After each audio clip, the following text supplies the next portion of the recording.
ഭാർഗവിയുടെ വീട്ടിലേക്കാണല്ലോ പോകുന്നത്. അവൾ ഈ പണി തുടങ്ങിയ കൊള്ളാലോ.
ഈശ്വരനാണ് എന്നെ നിന്റെ അടുത്ത് എത്തിച്ചത്. ഒരു നല്ല ജീവിതം നയിക്കാൻ നീ എന്നെ സഹായിക്കില്ലേ? എന്നെ രക്ഷിക്കില്ലേ?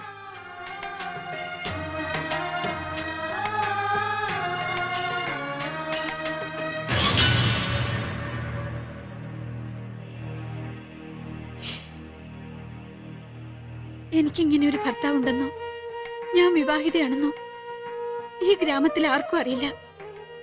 നിങ്ങളെ പോലീസ് പിടിച്ച ശേഷം ആ നാട്ടിൽ ഞാൻ ഒറ്റപ്പെട്ടു.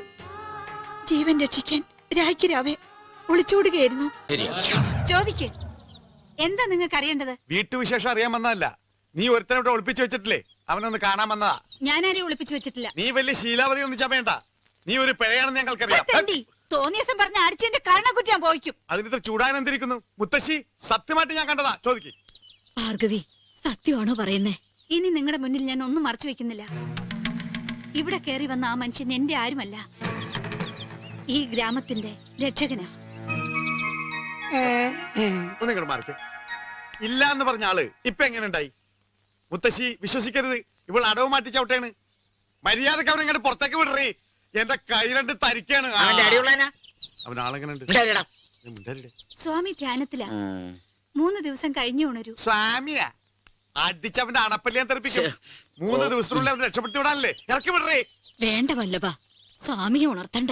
അവൻ സ്വാമിയല്ല, ആസാമി. ഇറക്കി വിടടി, ഇല്ലെങ്കിൽ ഞങ്ങൾ അകത്ത് കയറി പൊക്കും.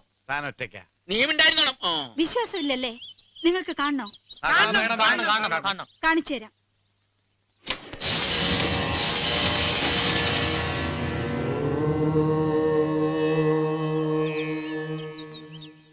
സ്വാമി ശരണം.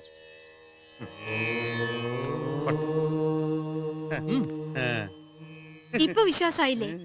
എല്ലാവരുടെയും മനസ്സ് നിറഞ്ഞില്ലേ? 3-ാം ദിവസം സ്വാമി നിങ്ങൾക്ക് ദർശനം തരും. ഇനി പോവാം. വാ, നമുക്ക് പോകാം. 3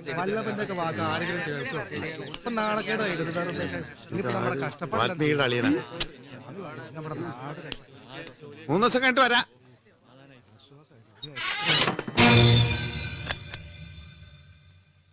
ഈശ്വര, എനിക്ക് പേടിയായിട്ട് വയ്യ.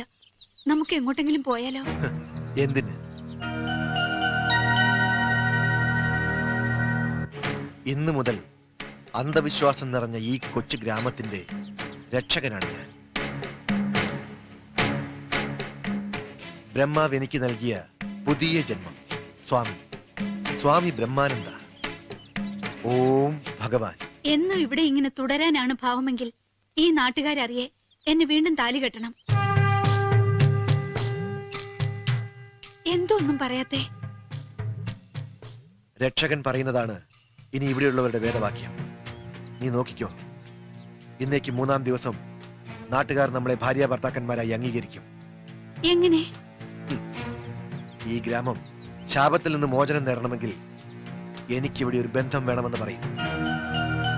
അതായത് ഭാര്യ, ജീവിത പങ്കാളി. ആ ബന്ധം നിന്നിലൂടെ ഞാൻ പൂർത്തീകരിക്കും.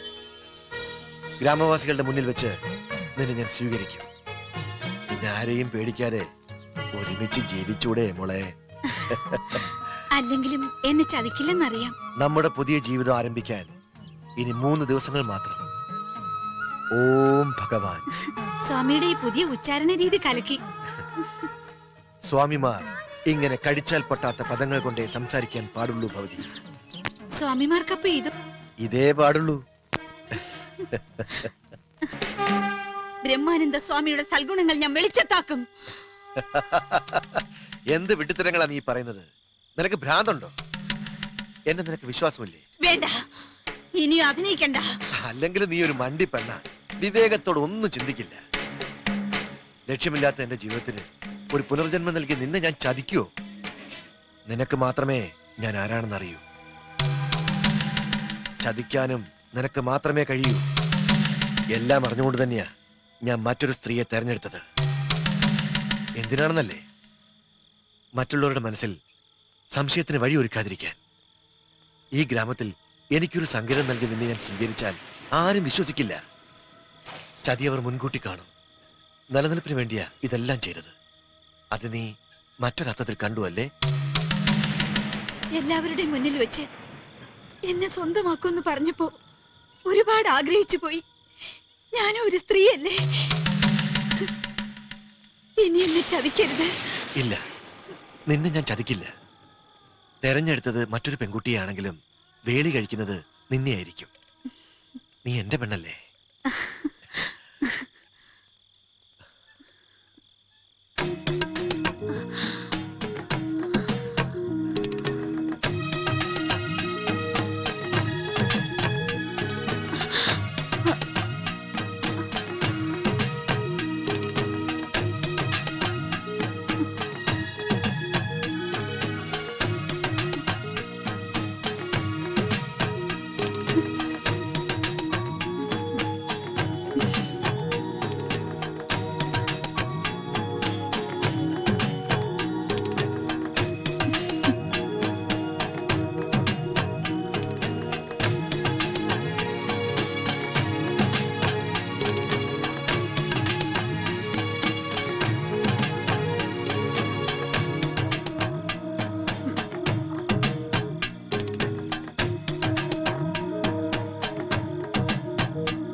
എന്നാലും ഭാർഗവിക്ക് ഗതി വന്നല്ലോ.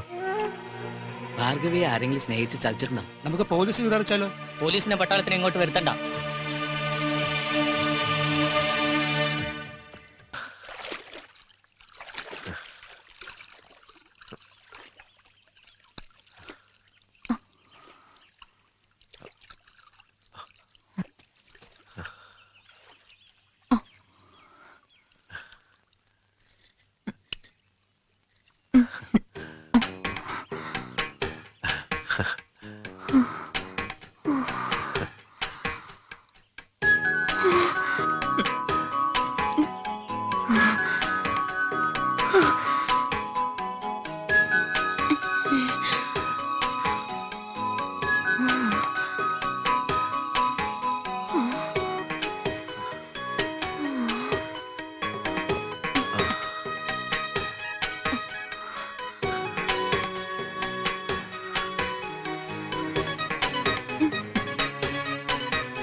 മിഥുനരാവിൻ വെൺചോലയിൽ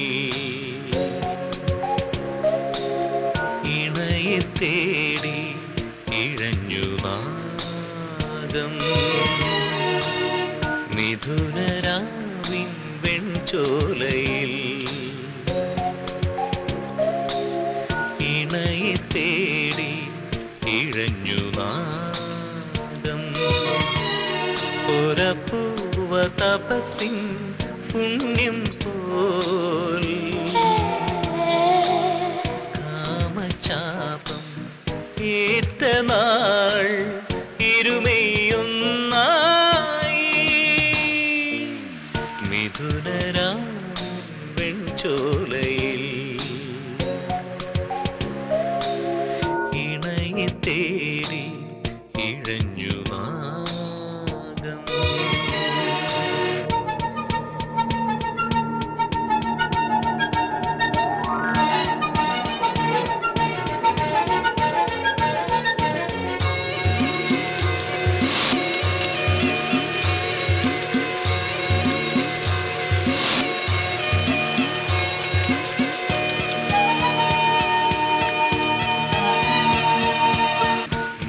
മിഥുനരാവിൻ വെൺചോലയിൽ